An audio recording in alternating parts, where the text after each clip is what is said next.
Hello students.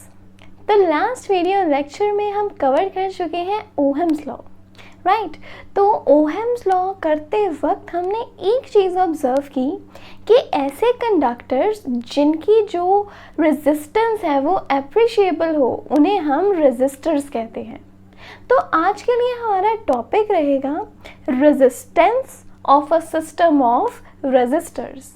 Means कि अगर हमारे पास एक से ज़्यादा रेजिस्टर्स हों, if we have more than one resistors, उस टाइम पे वो किस तरह का कॉम्बिनेशन रखते हैं और उस कॉम्बिनेशन की टोटल रेजिस्टेंस क्या होगी।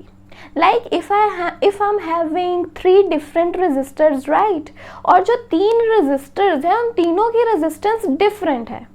जैसे कि मान लीजिए कि मेरे पास एक रेजिस्टर है, right, I am having 1 resistor जिसकी रेजिस्टेंस 2 ओहम है। फिर मेरे पास दूसरा रेजिस्टर है जिसकी रेजिस्टेंस 3 ओहम है। Then I am having 3rd resistor जिसकी रेजिस्टेंस 4 ओहम है।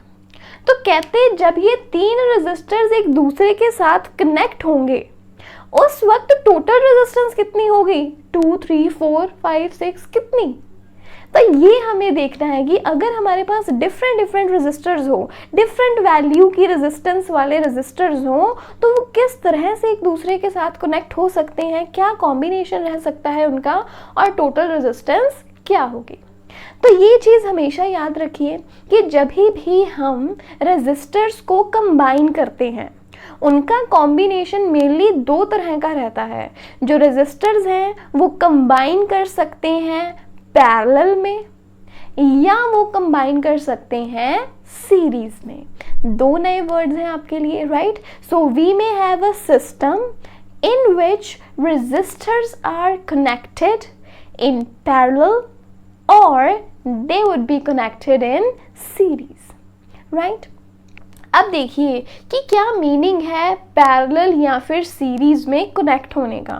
अब सबसे पहले हम केस कंसिडर करते हैं पैरेलल का, when the resistors are in parallel combination. तो देखिए क्या रहेगा। सबसे पहले इस सर्किट को समझिए। देखिए सर्किट में आपको कुछ चीज़ें पता है, जैसे V वोल्ट मीटर है पोटेंशियल डिफरेंस मेजर करने के लिए, A हमारे पास एमीटर है करंट को मेजर करने के लिए, right. So V is voltmeter, A is ammeter. Then we have a key रहती है स्विच को ऑन या ऑफ करने के लिए, right. Then there is a source of potential difference that is battery. अब देखिए यहाँ जो जिगजैग लाइंस हैं, जिगजैग लाइंस शो करती हैं रेजिस्टर को, राइट। रेजिस्टर्स जो है उन्हें शो किया जाता है जिगजैग लाइंस के साथ। तो अभी देखिए क्या रहेगा यहाँ पर। पैरेलल कनेक्शन का मीनिंग क्या है। देखिए बैटरी है, बैटरी के पॉजिटिव टर्मिनल से करंट स्टार्ट होगा, इसकी डायरेक्शन रहती है ना करंट की, करंट मूव करता है फ्रॉम पॉजिटिव टू नेगेटिव। अब देखिए हम सपोज करते हैं कि यहाँ पॉजिटिव टर्मिनल से जो करंट स्टार्ट होता है दैट इज आई करंट यहाँ से निकलता है, चलता जा रहा है आगे तक, लेकिन जब ये पहुँचता है ए पॉइंट पे, when it reaches the point A. अब देखिए इस पॉइंट पे आके 3 रास्ते निकल गए। इस पॉइंट पे आके देखिए 3 डायरेक्शंस बन रही है ना, एक ये और एक ये रही और एक ये रही। तो ए पॉइंट पे आके क्या होगा, करंट डिवाइड हो जाएगा, राइट। कि जिस तरह से ये अभी करंट आ रहा है आई, इस पॉइंट पे आकर जो करंट है वो डिवाइड हो जाएगा। एक चला जाएगा इस रास्ते, एक इस रास्ते, तो इस रास्ते मीन्स यहाँ इस पॉइंट पे आकर, ए पॉइंट पे आकर जो करंट है वो बट गया। ए पॉइंट पर आकर जो करंट है वो बट गया, डिवाइड हो गया। अगर करंट डिवाइड हो जाए, if there is a division of current, अगर करंट डिवाइड हो जाए तो ऐसे सिस्टम को हम कह देते हैं पैरेलल सिस्टम और द पैरेलल कनेक्शन। अब देखिए आई करंट आया, I1 करंट चला गया इस डायरेक्शन में, I2 करंट चला गया इस डायरेक्शन में और I3 करंट चला गया इस डायरेक्शन में। मीन्स जो हमारे पास पहला रेजिस्टर है जिसकी रेजिस्टेंस R1 है, R1 रेजिस्टेंस वाले रेजिस्टर के थ्रू जो करंट पास करेगा वो क्या रहेगा, I1 करंट।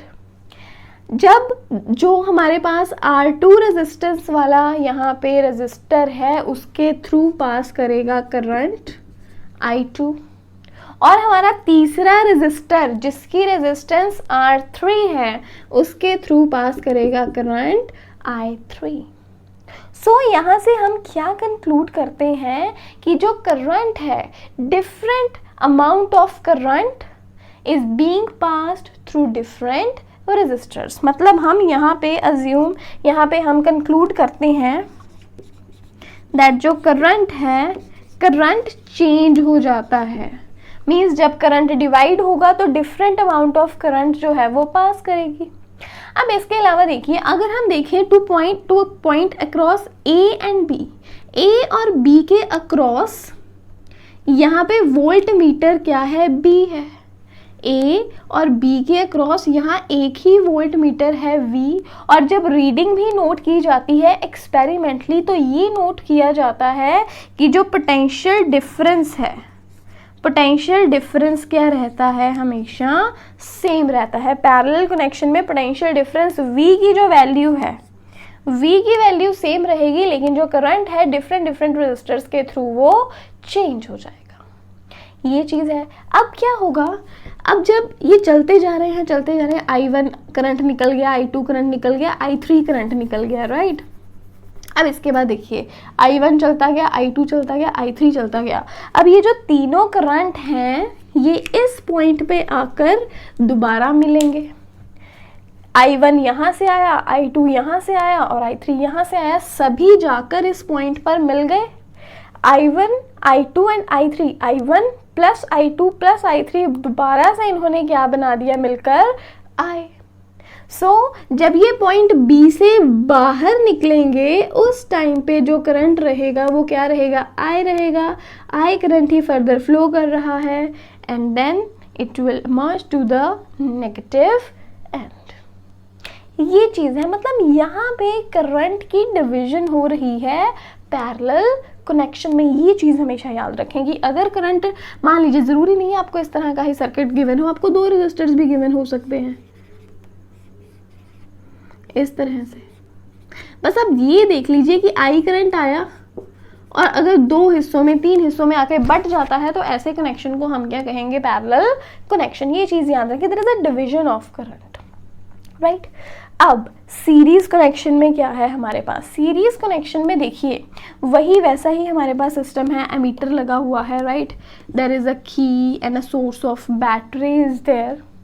अब देखिए क्या है, पॉजिटिव टर्मिनल से करंट निकला, चला भाई अपने घर से, चलता गया चलता जा रहा है I करंट। लेकिन यहाँ पे ऐसा कोई भी पॉइंट नहीं है जहाँ पे करंट की डिवीजन हो।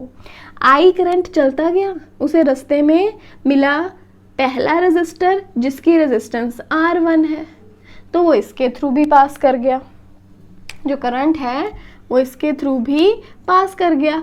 फिर I करंट चलता गया, फिर दूसरा रेजिस्टर आ गया, वो इसके थ्रू भी पास करता गया, फिर चलता गया I करंट, फिर तीसरा रेजिस्टर आ गया, ये उसके थ्रू भी पास करता गया और बस चलता ही गया। तो देखिए यहाँ सीरीज कनेक्शन में करंट की डिवीजन नहीं हो रही, there is no division of current. तो हम क्या कह सकते हैं कि सीरीज कनेक्शन हो अगर हमारे पास तो करंट क्या रहता है, सेम।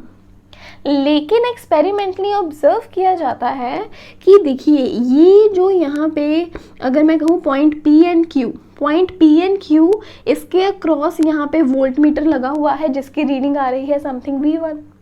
इसी तरह से RS के अक्रॉस है, मतलब दूसरे रेजिस्टर के अक्रॉस दूसरा वोल्ट मीटर है जिसकी रीडिंग आ रही है V2।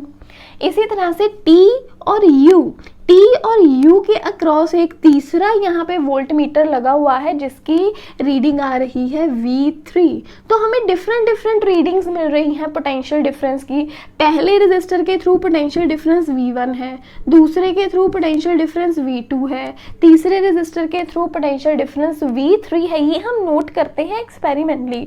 तो हम क्या कहते हैं कि इस केस में जो पोटेंशियल डिफरेंस है that's the value of V, वो चेंज हो जाएगी, वो डिफरेंट रहेगी, वो सेम रहने वाली नहीं है। तो ये चीज़ याद रखें कि पैरेलल में करंट चेंज होता है, पोटेंशियल डिफरेंस सेम रहता है, जबकि सीरीज में करंट सेम रहेगा और पोटेंशियल डिफरेंस जो है वो चेंज हो जाएगा, वो डिफरेंट रहेगा, राइट।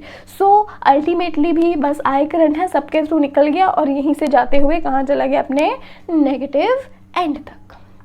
तो ये चीज़ है, यहाँ सीरीज़ में हमारे पास करंट के डिवीजन नहीं है, लेकिन पैरेलल में करंट के डिवीजन है। एंड फर्दर मोर कि अगर हम डिफरेंट रेजिस्टर्स की बात करें, डिफरेंट रेजिस्टर्स के अक्रॉस जो पोटेंशियल डिफरेंस है उसकी वैल्यू जो है वो वैल्यू डिफरेंट रहेगी। इसके अलावा एक और चीज़ की जाती है, देखिए एक्सपेरिमेंटल चीज़ है, ये भी मैं आपको बताती हूँ। क्या रहता है, कहते हैं देखिए कि जब हमने देखा कि R1 की डिफरेंट वैल्यू आ रही है पोटेंशियल डिफरेंस की, R2 की डिफरेंट वैल्यू आ रही है और R3 का पोटेंशियल डिफरेंस अलग ही आ रहा है कुछ, तो कहते तो क्या करें हम, अगर मान लीजिए P से लेकर U, मतलब P से लेके U पॉइंट तक तीनों रेजिस्टर्स आ गए ना बीच में, P से लेके U तक तीनों रेजिस्टर्स बीच में आ गए और तीनों में एक कॉमन वोल्ट मीटर लगा दिया गया, एक कॉमन वोल्ट मीटर लगा दिया गया। तो क्या नोट किया इन्होंने कि जब इन्होंने कॉमन वोल्ट मीटर लगाया जिसकी रीडिंग आई V रीडिंग किसके इक्वल आ गई, इन तीनों रीडिंग्स के सम के, V1 plus V2 plus V3। ये मतलब मान लीजिए रैंडम वैल्यूज आपको बताती हूँ कि जब उन्होंने पहले रेजिस्टर के अक्रॉस देखा तब पोटेंशियल डिफरेंस आया समथिंग 2, दूसरे के अक्रॉस पोटेंशियल डिफरेंस आ गया समथिंग 4 और तीसरे के थ्रू जो पोटेंशियल डिफरेंस की वैल्यू आई वो आ गई इनके पास 3, राइट। तो ये पहले रेजिस्टर का पोटेंशियल डिफरेंस, दूसरे का पोटेंशियल डिफरेंस, तीसरे का पोटेंशियल डिफरेंस, जब इन्होंने तीनों के अक्रॉस एक इकट्ठा पोटेंशियल डिफरेंस, एक इकट्ठा वोल्ट मीटर लगाकर पोटेंशियल डिफरेंस मेजर करने की सोची, जब इकट्ठों का यहाँ पे सभी का इकट्ठे का यहाँ पे पोटेंशियल डिफरेंस निकालने की कोशिश करी, उस टाइम पे वैल्यू इनको क्या मिली, 9। उस टाइम पे इनको वैल्यू क्या मिली, 9 वोल्ट्स। अब देखिए क्या रहेगा 9 वोल्ट्स, 4 प्लस 2 6, 6 प्लस 3 9, 9 वोल्ट्स किसके इक्वल रह गया, 2 volt plus 4 volt plus 3 volts. तो ये चीज़ कही जा रही है, एक्सपेरिमेंटली ऑब्जर्व है कि पहले उन्होंने अलग अलग का देखा तो डिफरेंट वैल्यूज आई, जब तीनों के अक्रॉस एक इकट्ठा ये इन्होंने पोटेंशियल डिफरेंस मेजर करने के लिए वोल्ट मीटर लगाया तो तीनों के सम के बराबर उन्हें वैल्यू मिल गई। तो ये चीज़ें देखिए कितना इंटरेस्टिंग पॉइंट्स हैं, इन्हें हमेशा याद रखें। यहाँ से सिंपल सा कई बार क्वेश्चन आ जाता है कि बताइए कि अगर हमारे पास सीरीज कनेक्शन है तो करंट क्या रहेगा, सेम। अगर हमारे पास पैरेलल है कनेक्शन तो पोटेंशियल डिफरेंस क्या रहेगा, पोटेंशियल डिफरेंस यहाँ सेम रहेगा। तो इन पॉइंट्स को हमेशा याद रखें। तो सबसे पहले अभी क्या करें, वीडियो पॉज करें, इन पॉइंट्स को नोट करें, then we will move on to the next topic.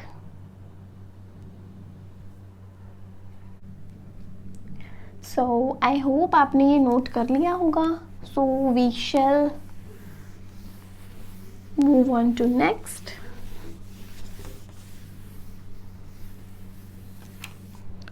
तो देखिए अभी हमारे पास क्या है, देखिए अभी हमने यहाँ पे कंक्लूड किया दैट जो पोटेंशियल डिफरेंस है V, ये पोटेंशियल डिफरेंस किसके इक्वल आएगा, V1 plus V2 plus V3 के। जो पोटेंशियल डिफरेंस है that will be equals to V1 plus V2 plus V3। अब हमें पता है that according to Ohm's law हम क्या कह सकते हैं, according to Ohm's law V is equals to IR, V IR के इक्वल है, राइट। अब अगर हमें वैल्यू फाइंड करनी हो V1 की, V1 किसके इक्वल रहेगा? देखिए करंट तो सबके थ्रू सेम है, दैट इज I, तो I रहेगा एज सच, लेकिन पहले रेजिस्टर की रेजिस्टेंस कितनी है? R1, so V1 will be equals to I R1।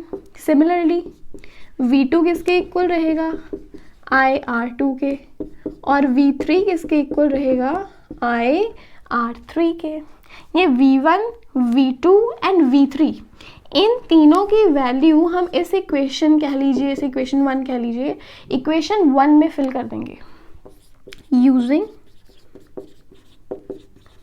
The value of V1, V2 and V3 in equation 1। तो क्या आ जाएगा? देखिए V is equals to V1 plus V2 plus V3, पहले V1 की वैल्यू फिल करेंगे I R1 प्लस V2 की value I R2, V3 की वैल्यू I R3। अब एक चीज़ और है कि देखिए यहाँ पे हमारे पास क्या है, V की वैल्यू भी तो IR है, उसकी वैल्यू भी फिल कर देंगे। तो V की वैल्यू हम फिल करते हैं IR किसके इक्वल आ जाएगा? IR1 IR2 plus IR3, right. अब देखिए यहाँ क्या है हमारे पास, V is equals to I R, और इधर इन तीनों में भी देखिए I जो है वो कॉमन है, I is common in these three as well. तो इनमें से भी अगर हम I को कॉमन निकाल लेते हैं, then what we will be left with R1 plus R2 plus R3। So हम क्या कह सकते हैं, अगर ये I एंड I इधर मल्टीप्लाइड है, इधर आके डिवाइड हो जाएगा, तो सिंपली हम कह सकते हैं कि जो I है वो कैंसिल हो जाएंगे। सो व्हाट वी कैन से कि जो R है that is the total resistance, और we say the equivalent resistance, equivalent resistance कहते हैं, it will be equals to R1 plus R2 plus R3। अब देखिए ये सीरीज की हमने रेजिस्टेंस फाइंड की है, ये सीरीज की इक्विवेलेंट रेजिस्टेंस है, तो इसे RS भी लिखा जाता है, sometimes we noted as RS। तो resistance in series, resistance in series, और we can say the equivalent resistance in series, और the total resistance in series किसके इक्वल रहेगी कि जो इंडिविजुअल रेजिस्टेंसेज हैं उन्हें ऐड कर दीजिए। लाइक यही आपके पास एग्जाम्पल है कि अगर मान लीजिए कि मेरे पास एक रजिस्टर है 2 ओहम का, second is of 3 ohm and third is of 4 ohm, तो ये पूरा जो सिस्टम है, पूरे सिस्टम की total resistance that is RS क्या रहेगी? रेजिस्टेंस पहले की यहाँ रेजिस्टेंस कितनी है? 2 ओहम, दूसरे की रेजिस्टेंस कितनी है? 3 ओहम, तीसरे की रेजिस्टेंस कितनी है? 4 ओहम। टोटल रेजिस्टेंस कितनी हो जाएगी? 4 प्लस 2 6 प्लस 3 9 ओहम। ये चीज़ है कि जितने भी अगर रेजिस्टर्स, देखिए हम बात कर रहे हैं सीरीज कनेक्शन की, अगर हमारे पास रेजिस्टर्स हैं सीरीज में कनेक्टेड हैं, तो जितने भी रेजिस्टर्स हैं सभी की जो रेजिस्टेंसेज हैं उन्हें अलजेब्रिकली ऐड कर दीजिए। ऐड करने पे हमारे पास क्या आ जाएगी? Total resistance. ये चीज़ है अभी यहाँ पे, सो इसे नोट कीजिए सबसे पहले। यस, नेक्स्ट अभी हम डिराइव करते हैं कि अगर हमारे पास जो रेजिस्टर्स हैं, रेजिस्टर्स पैरेलल कनेक्शन में हो, उस टाइम पे इनकी टोटल रेजिस्टेंस या फिर इक्विवेलेंट रेजिस्टेंस क्या रहेगी। अब देखिए हमें पता है दैट जब भी हम कहते हैं पैरेलल कनेक्शन, पैरेलल कनेक्शन में देखिए I करंट आ रहा है, उसके बाद ये A पॉइंट पे आके करंट जो है वो डिवाइड हो जाएगा, तो हम क्या कह सकते हैं दैट करंट I करंट किसके इक्वल है? I1 plus I2 plus I3 के। I is equals to I1 plus I2 plus I3. This is our equation 1. अब Ohm's law क्या कहता है? According to Ohm's law, V is equals to IR. हमें पता है V IR के equal है, लेकिन हम यहाँ से I की वैल्यू निकाल सकते हैं। I is equals to V upon R. I is equals to V upon R. This is the thing here.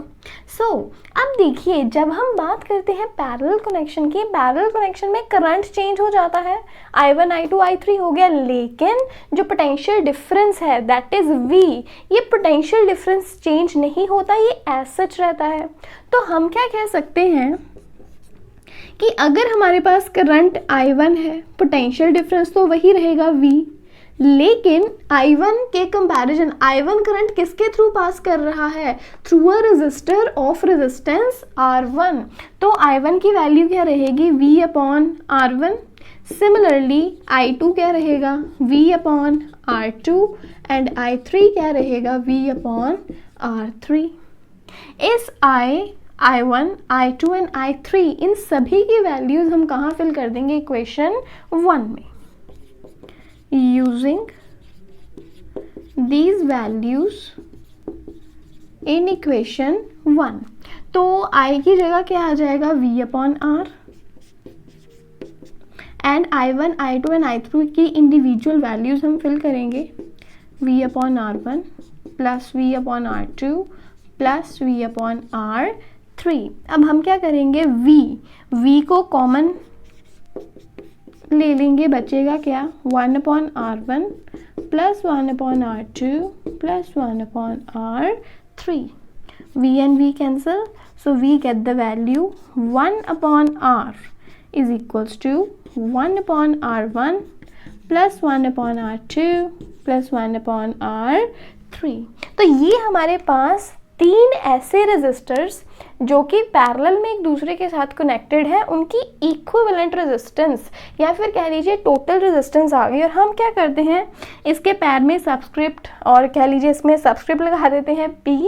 तो ये जो है यहाँ पे हमारे पास क्या है कि 1 अपॉन RP मीन्स कि जो इक्विवेलेंट रेजिस्टेंस है उसका रेसिप्रोकल किसके इक्वल रहेगा, कि जो भी हमारे पास इंडिविजुअल रेजिस्टेंसेज हैं उन सभी का रेसिप्रोकल लेंगे। फॉर एग्जांपल देखिए, जैसे अभी हम कहें कि R1 मान लीजिए हमारे पास हो, अगेन वही ले लेते हैं वैल्यू, इसकी वैल्यू 1 ओहम है, इसकी वैल्यू 2 ओहम है और इसकी वैल्यू 3 ओहम है।